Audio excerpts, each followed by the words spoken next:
Olá, eu sou o Lauro Jardim. Eu sou o Gabeira. Eu e Gabeira estamos aqui, excepcionalmente, na manhã dessa quarta-feira de cinzas, para o nosso bate-papo de todas as semanas.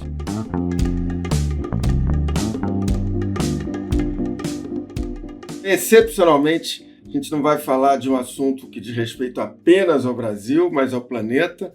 Claro que eu estou falando da invasão da Ucrânia, da primeira guerra em solo europeu desde 1945, um conflito que hoje está completando uma semana.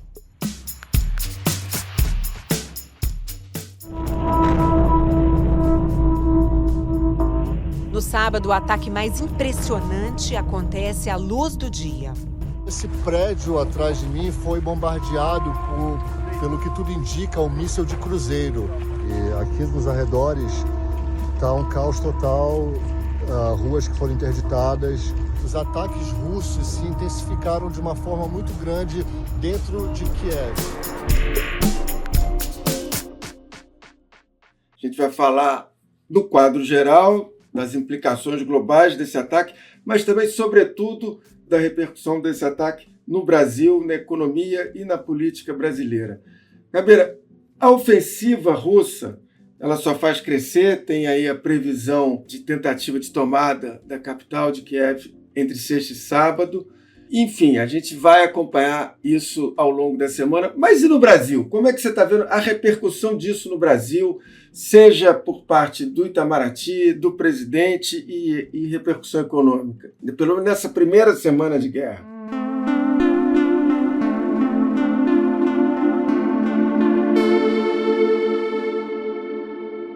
Olha, a gente poderia... É claro, não vamos falar da guerra como especialistas em política internacional, porque esse tema já está sendo coberto por muitos especialistas. Mas vamos falar da guerra sobre como ela afeta o Brasil e como ela vai mudar a vida no Brasil também. Ela vai mudar a vida no mundo inteiro, mas no Brasil vai ter características próprias, né? Eu acho que a gente pode dividir em duas etapas, né? Uma etapa política. A posição política do Brasil é a posição política ideal nesse contexto histórico, né? Existem muitas oscilações. O presidente Bolsonaro afirma que o Brasil vai adotar neutralidade. No meu entender, nós não vamos tomar partido, nós vamos continuar pela neutralidade e ajudar no que for possível, busca da solução. O vice-presidente da República tomou uma posição clara a favor da resistência ucraniana. O presidente do Senado e o presidente da Câmara lançaram notas ambíguas. Eu digo ambíguas porque eles falam da necessidade de uma saída diplomática, negociada, pacífica.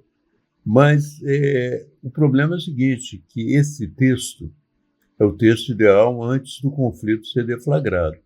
Mas uma vez que há uma invasão, o primeiro parágrafo tem que ser sempre esse: você é contra ou a favor da invasão? Né? Esse é o primeiro parágrafo. E o Brasil não conseguiu passar por esse primeiro parágrafo.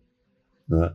Na ONU, o nosso embaixador na ONU votou uma proposta americana condenando a invasão, que mostra que a diplomacia brasileira tem uma nuance em relação ao Bolsonaro. Mas, por outro lado, um embaixador brasileiro também, o Brasil é contrário ao envio de armas para a Ucrânia. E também acha que as sanções ocidentais sobre a Rússia são exageradas, podem trazer problemas. O que vem a ser uma posição pode ser lida como neutralidade, mas pode ser lida também como uma posição pró-Rússia envergonhada.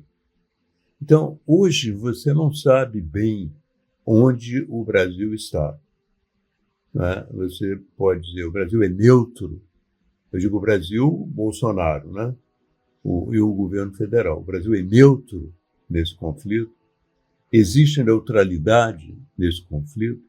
Você vê que países tradicionalmente neutros, como a Suécia, Finlândia, a Suíça, que tem uma grande tradição também de neutralidade tomaram posição. E o nosso país ficou ali na coluna do meio, junto com a China, com alguns outros países que são simpáticos à Rússia, mas também não querem aprovar abertamente a intervenção. Então, quais são as consequências disso, né? Nós aqui no Brasil temos uma velha tradição de achar que os estrangeiros não compreendem muito bem, que a gente pode, de uma certa maneira, ter uma posição para inglês ver. Entende? Essa expressão para inglês ver já é uma expressão cunhada na nossa cultura que pressupõe que os estrangeiros são otários. Mas você sabe que não é assim. E todos sabem que não é assim.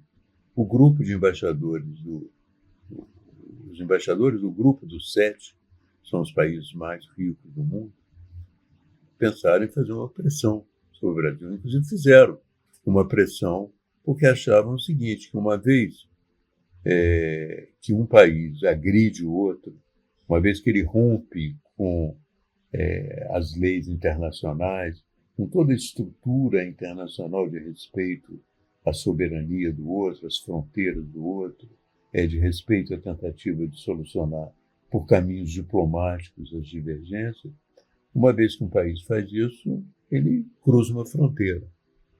E essa fronteira tem que ser condenada. Eu até costumo dizer, para o Brasil, teoricamente, não interessa um mundo onde países muito fortes definem que nas suas áreas de influência eles podem entrar e sair à vontade. Para nós não seria muito interessante esse contexto. Ainda para mim, muito duvidoso, muito enigmático qual vai ser a consequência para o Brasil da sua posição. Entre ontem e hoje, eu conversei com vários embaixadores e ex-embaixadores brasileiros e eu posso afiançar que entre eles é praticamente unânime duas análises sobre a atuação do Itamaraty e do Bolsonaro nessa guerra. Sobre o Bolsonaro, aliás, como era de se esperar, tem críticas contundentes. Agora, sobre a atuação do Itamaraty, especificamente do chanceler Carlos França, tem muito mais condescendência e eu diria até que tem elogios. E pelo seguinte, que ele teve que domar, em certa medida, o Bolsonaro, que fala o que não deve nessas entrevistas todas. Ao mesmo tempo, o Carlos França, o chanceler, ele tem que modular o discurso do Bolsonaro nas afirmações que ele tem feito em entrevistas e também por meio do voto do embaixador Ronaldo Costa Filho, embaixador do Brasil na ONU, no voto dele na reunião do Conselho de Segurança, condenando a invasão da Ucrânia. Enfim, o que eles consideram é o seguinte, me disse o embaixador, Lauro, você tem que imaginar que é muito difícil a situação de um chanceler cujo chefe ele tem que domar, ele tem que, de alguma maneira, contrariar. Ele trabalha num espaço muito delicado de que ele tem que mandar um recado para o mundo, mas ele não pode contrariar o chefe. O chefe que já disse que, por exemplo, o Bolsonaro disse durante o Carnaval, lá, numa entrevista que ele deu, estava no Guarujá, ironizando o presidente da Ucrânia. É assim que você vê como o Zelensky, né, que é o comediante que foi eleito presidente da Ucrânia, eu acho que o povo confiou nele traçar o destino de uma nação. Confiou num comediante o destino de uma nação. No meio do conflito, ele de novo escolheu um lado, porque 2 semanas atrás ele disse que estava solidário à Rússia, numa frase absolutamente desastrada, e agora, no fim de semana, ele ironiza o presidente de um país que foi atacado, um país que teve suas fronteiras invadidas. Enfim, todos esses embaixadores com quem eu conversei, eles pedem um pouco de condescendência ao Carlos França por essa situação que ele vive. E eu acho que isso, de fato, tem que ser analisado. Sem dúvida. Por outro lado, me disse um outro embaixador o seguinte, Lauro, o Itamaraty está indo, nesse momento, numa posição que tem uma tradição no Itamaraty. O Carlos Trojan está seguindo uma tradição do Itamaraty, não quer agir nesse momento como agem os Estados Unidos e a Europa, mas buscar ali um caminho do meio e buscando algum tipo de solução para o conflito. Isso é mais ou menos uma opinião, digamos, que eu poderia dizer que é de consenso entre esses embaixadores que já chefiaram embaixadas importantes no mundo nos últimos 20 anos. É uma escolha, né? Eu acho que a China, por exemplo, foi solidária com a Rússia, mas já começa a tentar também fazer o papel de mediadora, né? E acho que a China tem um pouco mais de bagagem para fazer isso do que o Brasil. Ainda mais o Brasil do Bolsonaro, que não tem, que é um, enfim, como disse o nosso ex-chanceler, que é um páreo no mundo. O ponto que, na verdade, esses embaixadores, 3 me disseram, que é o seguinte: Laura, e aí chega ao ponto da economia, que eu acho que você vai querer entrar também. Laura, a gente tem que ir com cuidado, porque a gente tem muitos interesses na Rússia, e os nossos interesses econômicos, nós dependemos dele, então nossa atuação tem que ser cuidadosa. O Brasil poderia ter tido uma resposta mais ágil para a retirada dos brasileiros na Ucrânia. Eu acho que essa resposta não aconteceu por falta de um planejamento. E esse planejamento, naturalmente, também não aconteceu porque o Brasil não contava com a invasão. Tanto que a posição do Brasil, se você examinar as falas do Bolsonaro, era de que o Brasil não levava em conta essa possibilidade. O Bolsonaro, inclusive, naquele momento que ele visita Moscou, ele diz: olha, coincidência ou não, a minha chegada aqui fez com que as tropas recuassem. Eu entendo a leitura que eu tenho do presidente Putin, que ele é uma pessoa também que busca a paz. E qualquer conflito não interessa para ninguém no mundo. Mantivemos a nossa agenda, por coincidência ou não. Parte das tropas deixaram a fronteira e, pelo que tudo indica, uma grande sinalização que o caminho para a solução pacífica se apresenta no momento para a Rússia e a Ucrânia. Bolsonaro realmente acredita que a presença dele tinha alguma importância num plano já elaborado pelo Putin há quanto tempo e que diz respeito a uma situação internacional de amplitude. Na verdade, ele estava pouco ligando para o Bolsonaro, mas isso pode ter repercutido na nossa diplomacia, né? As entrevistas do nosso embaixador na Ucrânia eram entrevistas até certo ponto tranquilizadoras quanto à invasão. E, em favor da posição brasileira, que não foi tão absurda assim, os próprios ucranianos estavam muito tranquilos. Eles mesmos não estavam acreditando. Quem acreditava na invasão, muito claramente, era os Estados Unidos. O Biden sempre dizia: vai haver invasão, vai haver invasão. Eles estão enganando, mas vão invadir. A Grã-Bretanha também insistia muito. A Grã-Bretanha, exato. Isso. Então, eu acho que poderíamos ter tido o Brasil já foi mais ágil nessas circunstâncias, entende? Ou talvez mais bem informado, né? Mais bem informado, mas tirava os brasileiros e preparava, porque a retirada dos brasileiros ali, no caso de um conflito no início, não era assim tão problemática. Significava o seguinte: você tinha que ter um veículo para levar à fronteira, você tinha que ter gasolina, você podia comprar com antecedência, e você tinha que ter um oficial da embaixada para levá-los e combinar, quer dizer, e manter um contato permanente entre a embaixada e a Romênia, a Polônia e tal, para fazer com que os caras entrassem na fronteira. Acho que não seria tão complicado, entende? Um plano desse tipo. Mas não aconteceu. Então, passaram por, como nós dizemos, passaram por dificuldades que não precisavam ter passado. E alguns ainda estão lá, né?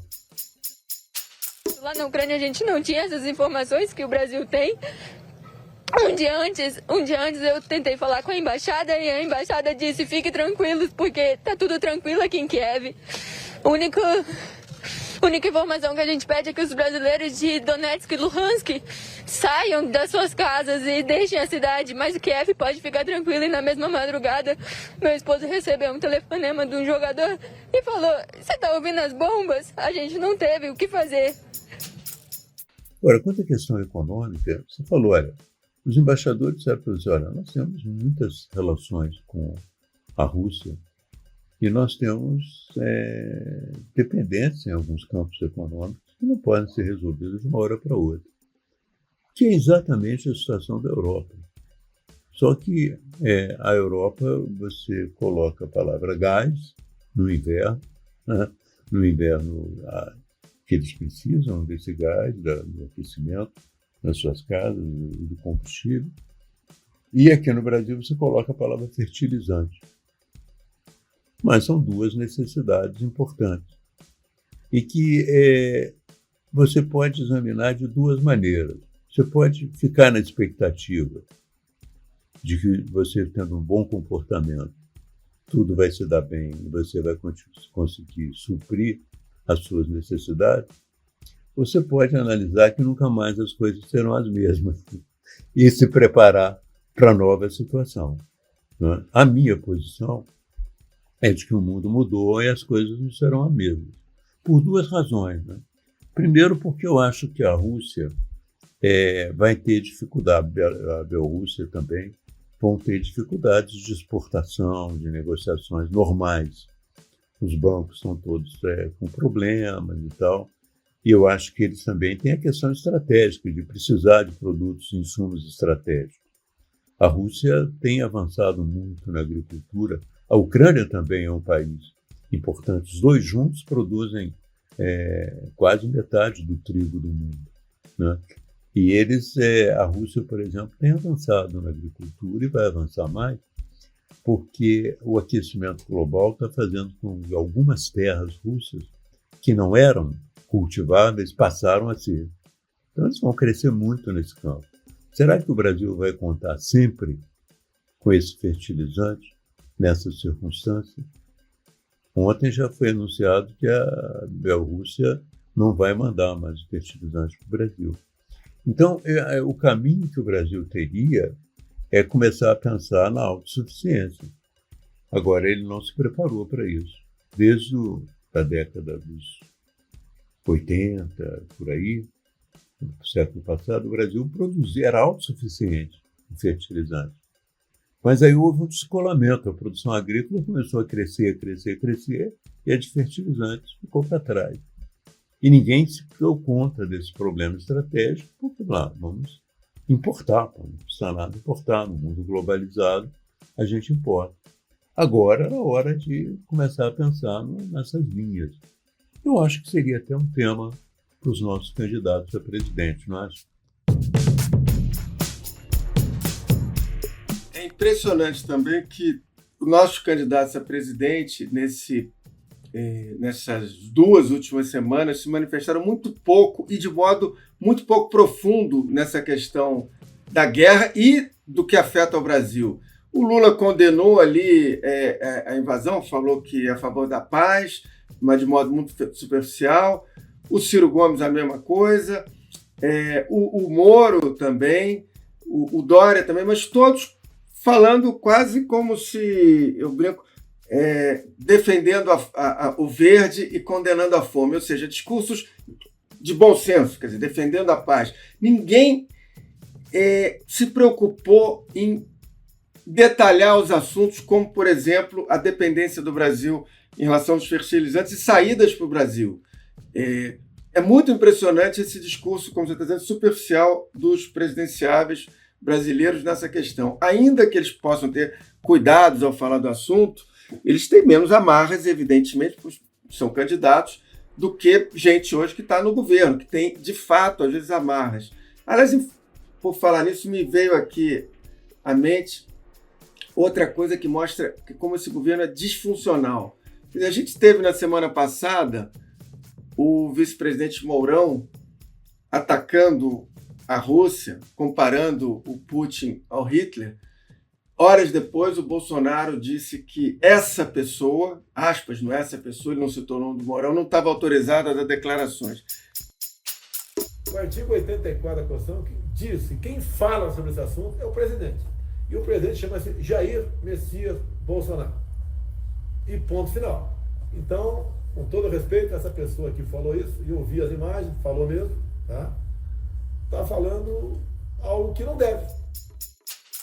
De fato, independentemente da posição do Mourão, é inconcebível você imaginar nos Estados Unidos o presidente americano falando uma coisa e a vice-presidente falando outra no mesmo dia, ou se atacando. Quer dizer, isso mostra, na verdade, uma disfuncionalidade do governo. Quer dizer, é impossível você imaginar um Itamaraty, uma política externa funcionarem direito quando você tem uma discussão dessa provinciana, patética, entre o presidente e o vice, numa questão tão fundamental quanto a posição de um país em relação à guerra. Claro, você tem razão, é completamente disfuncional. Mas interessante, né, que no Brasil é visto como natural.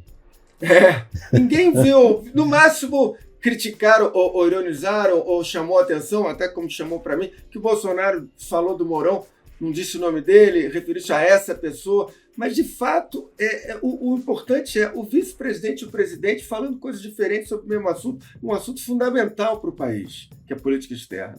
É claro. E o interessante é que são extremos, porque ao mesmo tempo que o Bolsonaro ironiza o presidente da Ucrânia, que se transformou num líder mundial, global. Sim. Comediante ou não, ele virou em uma semana um líder global. O Mourão também força um pouco a barra, comparando o Putin ao Hitler. Com certeza. O mundo ocidental está igual ficou em 1938 com Hitler, na base do apaziguamento. E o Putin ele não respeita apaziguamento, essa é a realidade. Então, se não houver uma ação bem significativa, e, na minha visão, meras sanções econômicas, que é uma forma intermediária de intervenção, não funciona. Tem que haver o uso da força, realmente um apoio à Ucrânia. Você vê que é outro tipo de disfuncionalidade. Né? O que é a favor da Rússia se equivoca, o que é a favor da Ucrânia se equivoca também. Então é um problema. No mundo diplomático é mais uma derrapada enorme. Quer dizer, uma coisa é você defender a soberania do país, a autodeterminação dos povos e, portanto, estar, nesse sentido, defendendo a Ucrânia. Outra coisa é você atacar a Rússia desta maneira, numa comparação descabida. Isso, diplomaticamente, você não constrói nada.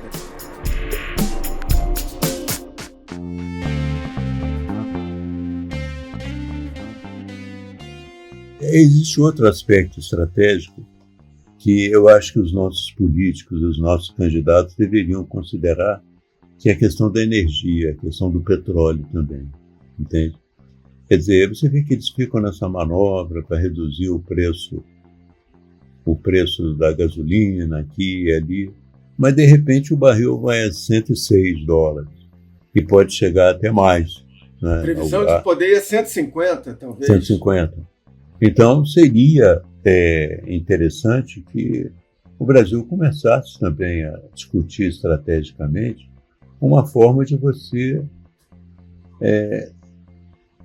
estabelecer uma dependência menor do petróleo. Quer dizer, você vê que o carro elétrico tem crescido muito no país, 65%. É claro que vai implicar na necessidade de energia e tal, mas o Brasil já era para estar orientando a indústria automobilística para um outro caminho, entende? Não faz isso. Da mesma maneira, todos os projetos para você ter uma rede ferroviária interessante ainda estão muito embrionários. Eu fui lá agora percorri essa estrada oeste-leste que viria, né, virar de Tocantins, de Figueirópolis até Ilhéus, são 537 quilômetros, É uma estrada grande, importante, mas está muito embrionária ainda, entende? Ela ia se cruzar com a Norte-Sul. Quer dizer, esse projeto estratégico tem que ser apressado, de você partir também para a estrada de ferro, não só para o carro elétrico, como para a estrada de ferro. E você não vê, você vê todo mundo querendo enxugar gelo, entende? Quer dizer, atenuar um pouco o preço da gasolina. Você sabe que adiante virá outra crise e a gasolina vai de novo para o espaço, entende?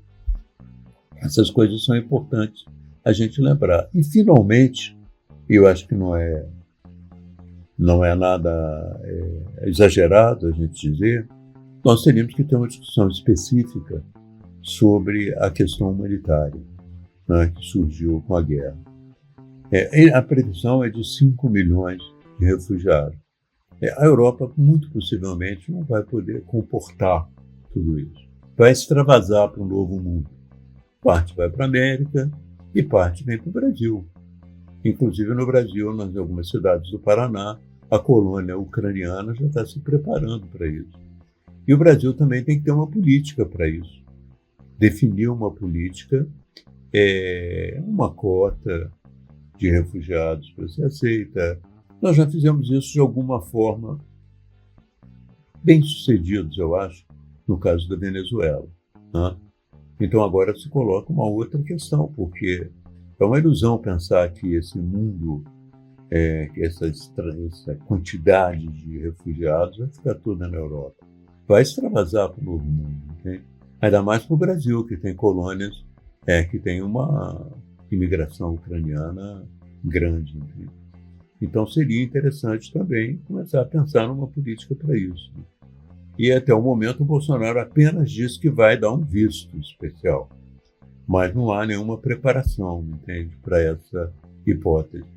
Então eu acho que vale a pena também colocar essa questão e lamentar, entende, porque é certo, é carnaval, entende? Mas eu acho que quando você tem um governo hesitante como o do Bolsonaro, o Congresso tinha que ter uma sessão especial, uma assembleia, que nós chamamos de uma Assembleia Geral, uma coisa, para discutir essas mudanças no mundo e as repercussões no Brasil, você não acha? Com certeza, com certeza. Inclusive chamar a gente das Forças Armadas também, porque eles também, nessa questão dos fertilizantes, eles estudam isso também, entende? Quer dizer, chamar para dizer, olha, como é que nós estamos, como é que ficaremos, porque é uma ilusão pensar que o fertilizante é uma coisa que interessa apenas ao agronegócio. Na verdade, o que está em jogo é a segurança alimentar do país. Exatamente. O nosso solo Exatamente. não é um solo assim, então nós temos 63% de oxidação por alumínio, nós temos excesso de fósforo em algumas áreas, então não é um solo que seja fácil, entende? E isso pode colocar a questão da segurança alimentar do país.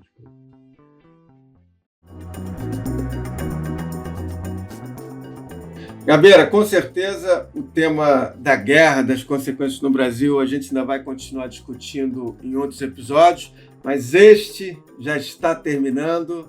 O Lauro Gabeira está disponível todas as terças-feiras, a partir das 5h30 da tarde, no site do Globo, no iTunes, no Spotify ou na sua plataforma preferida de podcast. E também pode ser ouvido na Rádio CBN às 10h30 da noite, nas terças-feiras. Esse episódio teve a edição da Fernanda Pontes e do Vitor Carvalho, tem a trilha sonora da Mari Romano, e na semana que vem a gente está de volta, e de volta no dia habitual, que é a terça-feira. Tchau! Até lá!